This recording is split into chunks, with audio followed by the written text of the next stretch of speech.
All right, guys, I am Jason with Fender Garage, and we're here in Gilbert, Arizona. And we have right here an intake off a truck, and then these are very similar to the ones that are on the car Coyote engine. And one of the things as we're doing a Coyote swap is we delete something called the IMRC. And the IMRC right here, it actually helps with low-end torque in a stock vehicle. Stock vehicles are a little bit heavier. They've got a lot of emissions on them. And when you're doing a Coyote swap, getting rid of this makes your life a little bit easier. Now, the doors in here are made in the control valve to open and close. And it kind of creates two intakes in one where it controls these runners. So the longer the runner, the more torque it's going to pick up, and the shorter the runner, it's better for wide open throttle and creating horsepower. And so depending upon your need, maybe you want to keep them in there, but for us, we just delete it because by the time we tune these out and everything breathes well, we don't have any caps on it, they're really old vehicles, it's just not necessary to have it, and it's really a function of simpleness for us, cleanliness, and also we don't ever have to worry about oils and stuff getting inside there and causing stickiness and those to kind of open and close and stick, and then you're replacing them anyway. So anyway, so what we want to do is we want to show you guys how to do this. So it's one thing to just tell you how to do it, and it's another thing to show you. And so what we did is we came up with these products that actually allow us to pin the doors up. Now, we 3D print these for the sake of ease. We don't actually print these in-house. We have a company that 3D prints these. It uses a nylon with a glass-infused core, and so these actually can handle up to about 350 degrees Fahrenheit without any issues. And so you put these on and screw it on. But we're going to bring someone in and go through the process of actually removing this, kind of show you what that's like, what's needed, and then also let you see that it's pretty straightforward and simple. Easy for you to do when you're doing your own Coyote swap. So we've got a technician who actually hasn't swapped one of these out yet. His name is Jake. So we're going to actually bring him in. A lot of the other guys have done it. Jake's been here for a little over a year, and for some reason he has not actually done this. So this will be good training for Jake and training for you, and also see that you don't have to be an experienced technician to actually remove these and fix it. So Jake, come on in and let's get some help. So I'll move this here, and we're going to look at getting this swapped out. So the first thing we're going to do is we got to just start taking things off. And we have, what is this? What do we got? T25. A T25, Yep. Okay. So we're going to get this taken off. And Jake, he's actually kind of a Chevy specialist here at the shop. And so working on Fords is not necessarily new to him, but he spends a lot more time doing a lot of the Chevy stuff in the garage. And so it's probably why he hasn't removed one of these yet, but he gets to now. So it's not taking too much time to get these out. Pretty simple. Just a big giant octopus of vacuum lines and control valves. And it looks much cleaner when it's removed. You'll see that.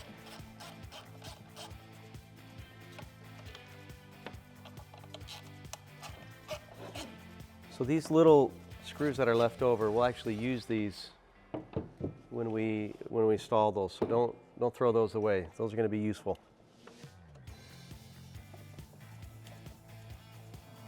Snap ring pliers. Snap ring pliers. All right.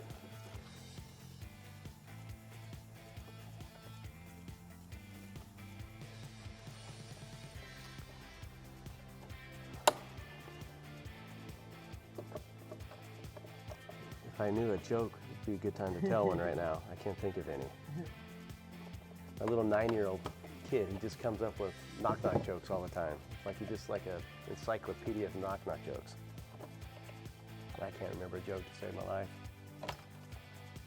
The joke's on us, the snap ring Yep. broke. Ah, the snap ring broke. So probably not have you work on Fords Probably not. anytime soon. So the ear broke off or what? Yeah, the hole off of one side of the snap ring. So it just keeps rotating around. Spinning around? Yeah. Yeah, let's turn it up on the side here. All right. So we're getting serious right now with this. I got it. Okay. Let's take that other one off. Get back on. See if that's going to come off easy enough.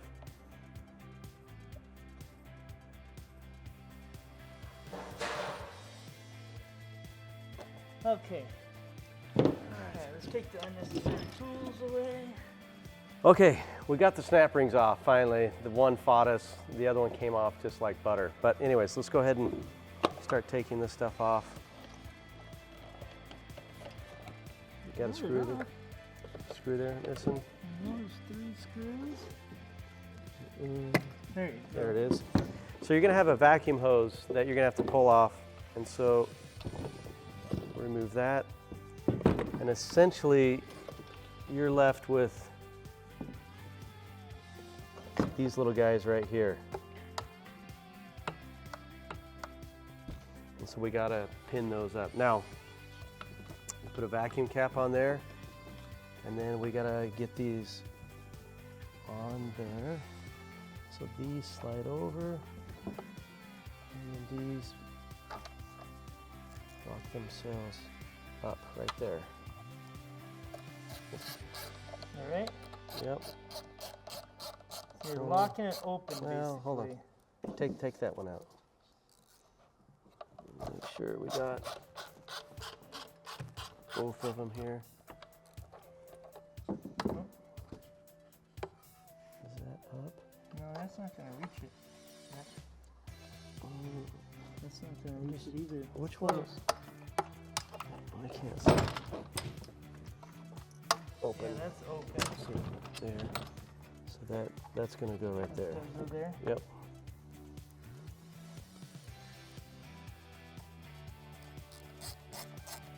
I don't think it's reaching it. It's not reaching it. See. Hold on. It's probably this one. A little longer than that one. Yeah, Yeah, there it that's is. it.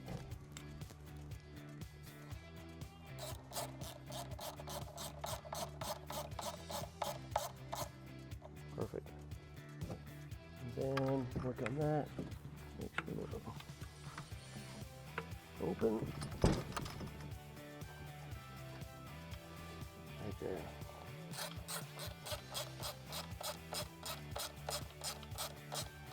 Okay, let's take that one out real quick. Okay.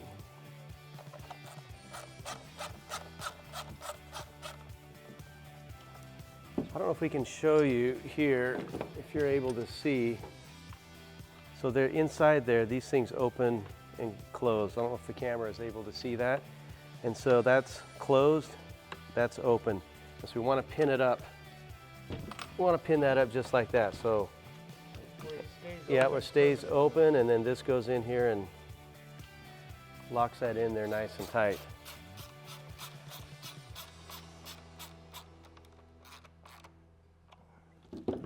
Well, that's it. So you've got these two, just like this, and your vacuum cap on. On the Mustangs, sometimes there'll be like a little, another sensor here that you can go ahead and remove. And then that's it. And so you've got rid of all the ugly pods in the back. Now, one of the mistakes I made when we first started is that I opened up and took out the Gen 1 and 2 of these delete pieces that pin these open. So this is a Gen 3 intake, and so that's why I had to switch. So if you're buying these delete hold opens, you're going to want to make sure you know that you have a Gen 1 or Gen 2. So Gen 1, Gen 2 is a Coyote motor all the way up to 2017. Gen 3 is 2018 and newer, and so those have the direct injection, and so the intake is a little bit different. And so we had to swap out because they've moved these parts just ever so slightly, so we had to have two variations. And so as we got the right part, they fit perfectly and hold it open. So that's in there, it's pinned in there, it's nice and tight. Again, These are 3D printed, but they're actually printed on a super expensive HP printer. And so they're fiberglass infused nylon and can handle up to 350 degrees. And so you can pretty much handle any heat that's right back here. Pretty much lifetime warranty. If you have an issue with them, we'll just send you a new set. So not a big deal. You get a cap and you should be good to go. So the hard part was the snap ring, right? Like we had an issue with this one snap ring broke off. So just the way it went. But otherwise, very simple, very straightforward. You can see that things don't always go easy for us here at the shop. So occasionally problems do arise and it takes a little longer to do stuff. But very simple, pull the two pods off. You're basically taking all these little screws out, and you'll use those screws to actually put them back in and hold nice and tight. And so from there, now you'll have to work with your tuner, because when you tune and Coyote swap something, you actually have to do tuning on it, and they can easily turn that off. And if you don't, it actually will run a little bit rough, and it won't idle correctly, and so you'll actually need to have either on, tuned out, or I'm sorry, you either have to have them removed and turned off, or you better keep them on if you're not going to be doing any tuning on your Coyote swap. So then you got to figure out how to connect them all up front. Some people have left them on, and it becomes a little bit of a spaghetti mess. I'm kind of a minimalist, and I just like to see things a little bit cleaner, more organized, less junk. And so again, this is, yeah. So what if instead of you wanted to do top speed and you wanted to do torque, low end torque, can this arm go to keep the thing open?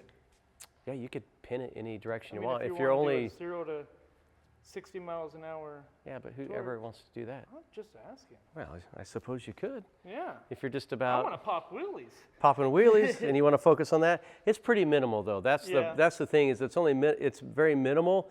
You probably wouldn't even notice the difference if you were just normal driving it. You probably wouldn't notice it in a swap, because everything's just made to work so perfectly. So again, pretty simple thing. I hope that explains it. I know there's been a lot of people that have wondered how those work. Again, you're holding the doors open, and then you're putting those on there. You're locking them in place so that they actually can't close, and so they stay open. Your tuner's going to turn it off. So this is deleted, completely gone out of the system, and then you'll do regular tuning. We do tuning through Lund Racing. We are a dealer. We sell their tuning systems, and so if you have any questions and want any help or would like to purchase tuning, you can actually reach out to us, or you can go to Lund Racing Direct and work with them.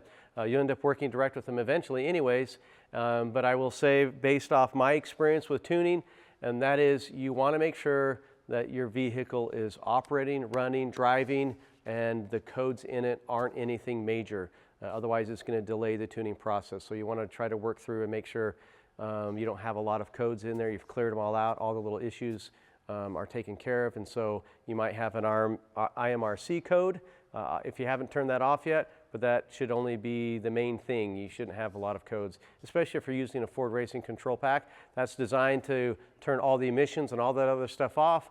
And so it makes it a little bit simpler for you to actually get in and start tuning it, and there shouldn't be any codes. So if you have check engine lights, O2 sensors, any of those kinds of things, work through all that stuff first before you reach out to your tuner and have him start helping you tune it, because then you're going to have to fall backwards and diagnose and figure all that stuff out, and it delays that tuning process, which goes on. I've done it. I've data logged probably 20 times in the early days trying to get things right.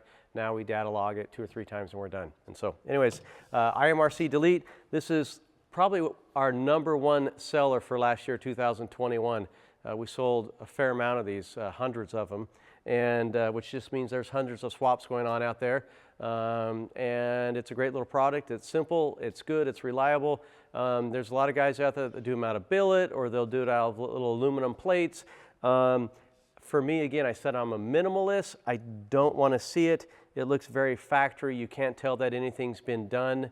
It may as well come from the factory that way. So that's kind of the look I'm after. I'm not looking for just a quick slap bolt-on billet aluminum piece that stands out and doesn't hide itself. So anyways, that's it. Thanks for following Fender Garage and what we do here, our YouTube channel. Make sure you subscribe and you're doing all those things that you need to do to be aware of the new videos and training that comes up. And so with that, we'll see you next time.